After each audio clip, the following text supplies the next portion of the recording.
الحمد لله رب العالمين والعاقبة للمتقين والصلاة والسلام على رسوله سيد المرسلين رحمة للعالمين شفيع المذنبين سيد الأولين والآخرين سيدنا ومولانا محمد رسول رب العالمين وعلى آله وصحبه أجمعين. أما بعد فأعوذ بالله من الشيطان الرجيم. بسم الله الرحمن الرحيم.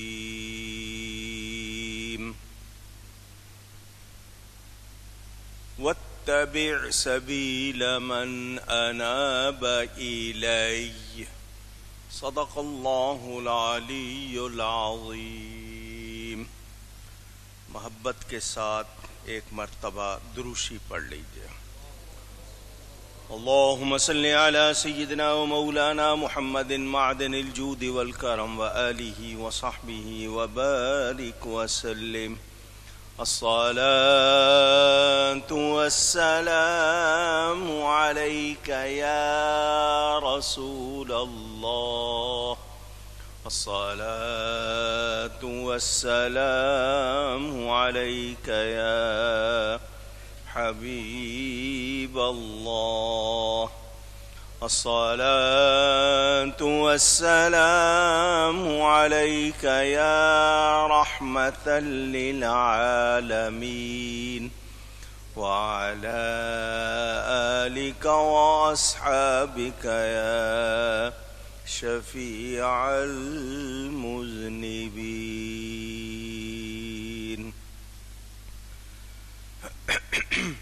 حمد و صلات کے بعد قرآن کریم کی ایک آیت کے کچھ الفاظ آپ کے سامنے تلاوت کیے ہیں. ماہ صفر المظفر کا آخری جمعہ ہے اور آج ہم یوم مجددین،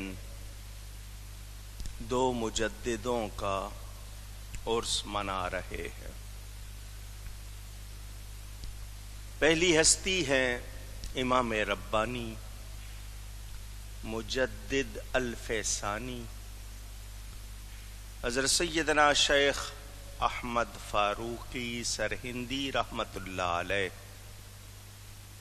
اور دوسری ہستی ہیں مجدد اعظم اعلی حضرت عظیم البرکت مولانا شاہ احمد رضا خان بریلوی رحمت اللہ تعالی علیہ. اعلی حضرت کا وصال 25 صفر المظفر کو ہوا اور امام ربانی کا وصال 28 صفر المظفر کو ہوا. تیسری ہستی جس کی یاد بھی منائیں گے، ان کا وصال 29 صفر کو ہوا اور اس ہستی کا نام حضرت سیدنا پیر مہر علی شاہ صاحب گولڑوی رحمت اللہ تعالی علیہ.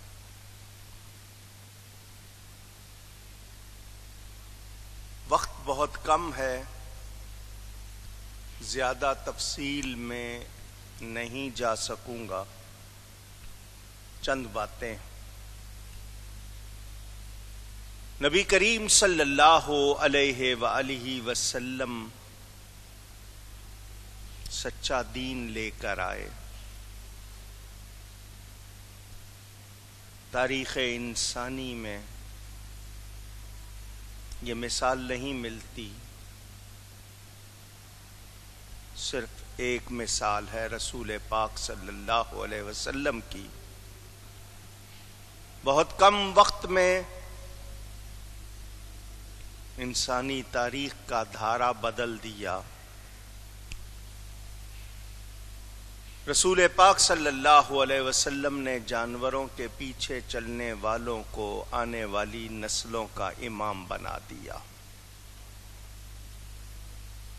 وہ لوگ جنہیں قتل و غارت سے فرصت نہیں ملتی تھی آپس میں ایک دوسرے کے جانثار بن گئے. اپنے ہاتھوں اپنی بیٹیوں کو زندہ دفن کرنے والے انہی لڑکیوں کے سرپرست بنے اور ان کی پرورش کو سعادت سمجھنے لگے. درندہ صفت لوگوں کو فرشتوں سے افضل بنا دیا. رسول کریم صلی اللہ علیہ وآلہ وسلم کی صحبت پانے والے، ان سے فیض پانے والے صحابہ کرام، حضرت ابو بکر رضی اللہ تعالی عنہ کی الف سے لے کر حضرت علی کی یہ تک، یعنی تمام صحابی رسول پاک صلی اللہ علیہ وآلہ وسلم کے فیضان سے وہ مقام پا گئے. فیض صحبت نے ان کو وہ مرتبہ دیا جو امت میں کسی اور کا نہیں. اس کے بعد تابعین، پیروی کرنے والے، پھر تبع تابعین. ایک تاریخ ہے. جب کبھی جہاں کہیں کسی نے دین کو بدلنے کی کوشش کی، دین میں ملاوٹ کی کوشش کی، دین کے اندر فتنہ پیدا کرنا چاہا، اللہ تعالی نے اپنے مقبول بندوں میں سے جس کو چاہا اس کو کھڑا کیا اور اس نے دودھ کا دودھ، پانی کا پانی کر دیا. باطل کی ملاوٹ کو، فتنے کی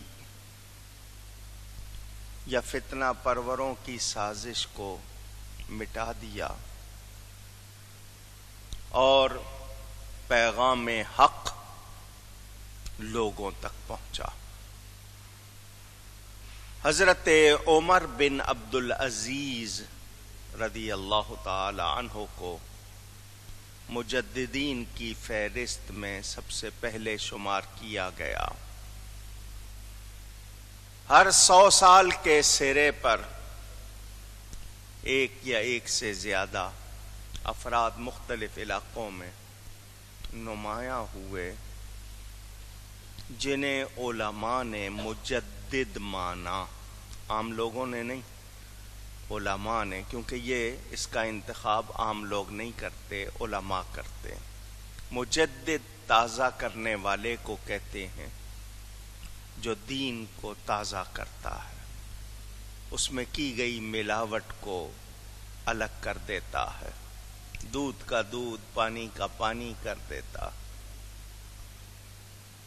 یہ مجددین کی فہرست ہے. 1000 سال گزر گیا، نبی پاک صلی اللہ علیہ وسلم کو پردہ فرمائے. اس وقت ہندوستان میں ابھی پاکستان کا تصور بنا نہیں تھا، ہندوستان تھا. مغلوں کی حکومت تھی. مغل اعظم کہلانے والا جلال الدین محمد اکبر کے نام سے بادشاہ تھا. اس نے دین الہی کے نام سے ایک نیا دین رائج کرنا چاہا. ہندوؤں سے شادی، گائے کا ذبیحہ بند کرنا، خود کو سجدہ کروانا، بہت سی غیر شرعی باتوں کو رائج کرنا، خلفائے راشدین کے نام خطبوں سے نکلوا دینا، اور طرح طرح کی اس نے غلط باتوں کو پھیلانا چاہا. اس دور میں حضرت امام ربانی شیخ احمد فاروقی سرہندی اٹھے. الف عربی میں 1000 کو کہتے ہیں، ثانی دوسرے کو. پہلا 1000 سال گزر چکا، دوسرے 1000 سال کے مجدد امام ربانی.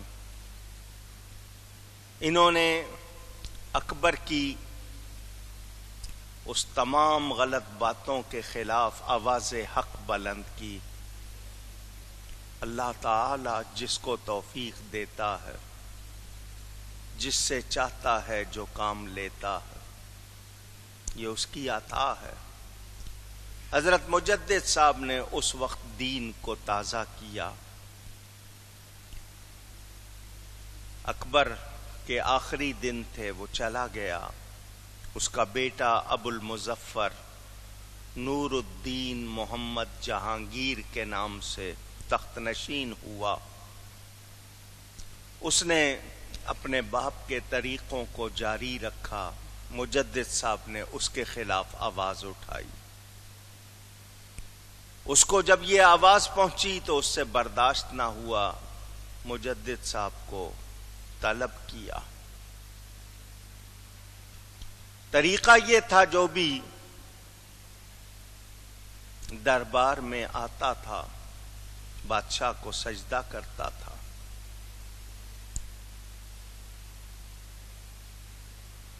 جب حضرت کو بلایا گیا تو لوگوں نے کہا وہ تو تجھے سجدہ نہیں کریں گے. سب لوگوں کے سامنے جب تجھے سجدہ نہیں ہوگا تو ایک کو دیکھ کے شاید دوسرے کو جرأت ہو، کیا کرے گا؟ اس نے کہا بڑا دروازہ بند کیا جائے، چھوٹی کھڑکی کھولی جائے، جس میں سے جھکے بغیر داخلہ نہیں ہو سکتا. وہ جب جھکیں گے اتنا جھکنا ہی اس کا سجدہ شمار ہو جائے گا. حضرت مجدد صاحب کو جب بلایا گیا، آپ تشریف لائے، دروازہ بند ہے، کھڑکی کھلی. آپ نے سر داخل کرنے سے پہلے پاؤں داخل کیے تاکہ جھکنے کا تصور ہی نہ رہے. بادشاہ کی وہ اسکیم بھی ناکام ہو گئی. بڑی محفل میں آ کر آپ نے اس کو پیغام حق سنایا. بادشاہ اپنی حکومت کے نشے میں تھا، اس نے قید کر دیا، جیل میں ڈال دیا. لوگوں کو آواز پہنچ چکی تھی. مجدد صاحب کے ماننے والے مرید اور دوسرے معتقدین اور مسلمان جہانگیر کی باتوں کے خلاف اٹھنے لگے. جیل سے بھی پیغام جا رہے تھے، خطوط جا رہے تھے. اس نے کہا یہ جیل میں بھی میرے لیے خطرناک ہے. گوالیار کے قلعے میں نظر بند کر دیا، جہاں بڑے سخت قسم کے، شدید قسم کے مجرموں کو رکھا جاتا تھا جو بہت خطرناک ہوتے تھے، وہاں بھجوا دیا. اللہ والے جہاں جاتے ہیں رونق لگا دیتے ہیں. جنگل میں منگل، یہ محاورہ ہے، کہنے والی بات کہی جاتی ہے. وہاں بڑے بڑے مجرم تھے. جب حضرت وہاں گئے آپ نے ان کو بھی اللہ اللہ کرنا سکھا دیا. جیل کی کوٹری میں آدھی رات کو بھی ذکر اللہ کی صدائیں گونجا کرتی تھیں. ادھر جہانگیر کے خلاف لوگ امام ربانی کی آواز سن کر کھڑے ہو چکے تھے. اس کو بھی جو تکلیفیں پہنچنے لگیں کتابوں میں ہے. بادشاہ بستر پر ہوتا تھا اور دیکھتا تھا کوئی اس کو اٹھا کر نیچے پھینک دیتا ہے. طرح طرح کے اس کے معاملات ہونے لگے. پریشان ہوا, لوگوں سے پوچھا کیا ہو رہا ہے. کہنے والوں نے کہا جن کو بند کیا ہوا ہے یہ ان کی وجہ سے ہے. تو نے ایک اللہ والے کو بند کیا ہے. بہت لمبی تاریخ ہے. ایک تحریک تھی, دو قومی نظریہ کے ہندو اور ہیں مسلمان اونچی. یوں سمجھیے کہ پاکستان کی بنیاد رکھی جا رہی تھی. امام ربانی نے وہاں سے بھی کلمہ حق جاری رکھا. بادشاہ مجبور ہوا, حضرت کی رہائی کا حکم دیا. فرمایا میں رہا اس وقت تک نہیں ہوں گا جب تک تو توبہ نہیں کرتا. تو نے گائے کا ذبیحہ منع کیا ہے, اس کو جاری کر. خلفائے راشدین کے نام نہیں لیے جاتے, وہ لیے جائیں, کیونکہ اس نے نور جہاں نامی عورت سے شادی کی تھی جو ایران کی تھی اور شیعہ تھی. اس کی وجہ سے قاضی نور اللہ شوستری ایران سے بلائے گئے تھے, جنہوں نے آ کے شیعیت کو وہاں پھیلانے کی کوشش کی تھی. تو امام ربانی نے مطالبہ کیا خلفائے راشدین کے نام لیے جائیں, صحابہ کے نام خطبے میں لیے جائیں. سجدہ بند کرو, جتنی غلط باتیں مسلمان ہندو کی شادی بند کرو. جہانگیر کو مطالبات ماننے پڑے, حضرت رہا ہوئے. لیکن میں نے بہت مختصر کر کے سنایا ہے, تاریخ ہے. اللہ والے اللہ کے سوا کسی سے ڈرتے نہیں ہیں. یہ بات آپ کو اس لیے سنا رہا ہوں آپ کو احساس ہو کتنی قربانیاں دی ہیں اللہ والوں نے, کتنی محنتیں کی ہیں.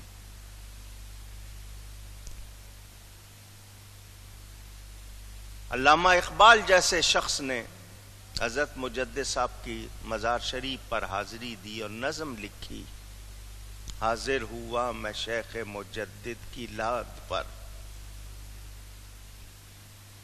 اس میں وہ لکھتے ہیں وہ ہند میں سرمایہ ملت کا نگہدار, اللہ نے بر وقت جس کو کیا خبردار.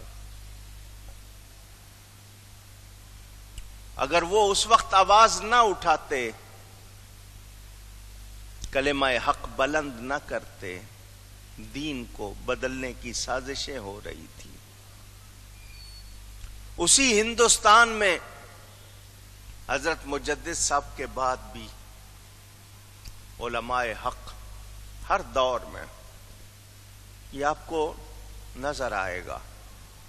لفظ سن لیجئے, ایک ہوتے ہیں علماء حق اور ایک ہوتے ہیں علماء سو.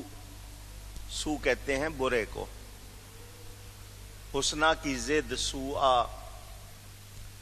یہ علماء سو جن کو کہا جاتا ہے, برے علماء, سرکاری ملا کہہ لیجئے آپ, بادشاہوں کی غلط باتوں کو درست کہنے والے. جہاں آپ کو حق نظر آئے گا وہاں یہ لوگ بھی نظر آئیں گے. علامہ اقبال کا مشہور شعر ہے فارسی میں,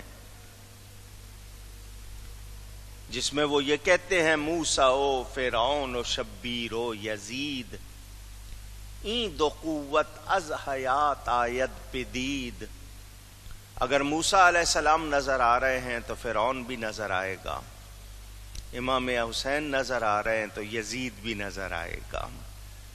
ہر زمانے میں آپ کو یہ دونوں قوتیں حق اور باطل کی نظر آئیں گی۔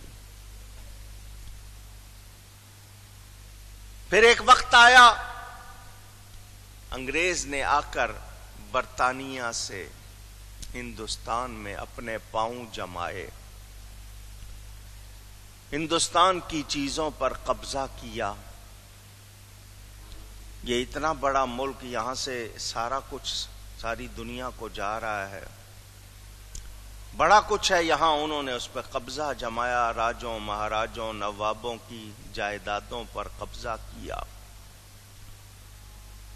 مسلمانوں کو اور وہاں ہندوستان میں رہنے والوں کو غلام بنایا۔ ان کا اصل مقصد یہاں سے مسلمانوں کی قوت کو ختم کرنا تھا۔ 800 سال سے زیادہ ہو گئے تھے مسلمانوں کو حکومت کرتے ہوئے ہندوستان میں۔ مسلمان ان علاقوں میں تھے جہاں پر ہندو آبادی تھی زیادہ، مگر مسلمان حکمرانوں کی وجہ سے امن تھا۔ انگریز نے آ کر حکومت پر قبضہ جما لیا، دور غلامی شروع ہوا۔ اس انگریز نے مسلمانوں کی قوت ختم کرنے کے لیے ان کے نظریات، عقیدوں پر حملے شروع کیے۔ کہیں کوئی آواز، کہیں کوئی آواز۔ علماء کہلانے والے طبقے کو خریدنا چاہا، بکے لوگ۔ کون بکے؟ علماء حق نہیں بکے، وہی بکے جو علماء سو تھے۔ اس دور میں بڑی بڑی رقمیں دی گئیں ان کو۔ سروے ایسٹ انڈیا کمپنی آپ سنتے رہتے ہیں، طلباء جانتے ہیں، نصاب میں پڑھا ہوگا۔ یہ تجارت کی غرض سے ہندوستان بھیجے گئے، مقصد بتایا گیا تجارت، کاروبار کرنے آئے ہیں۔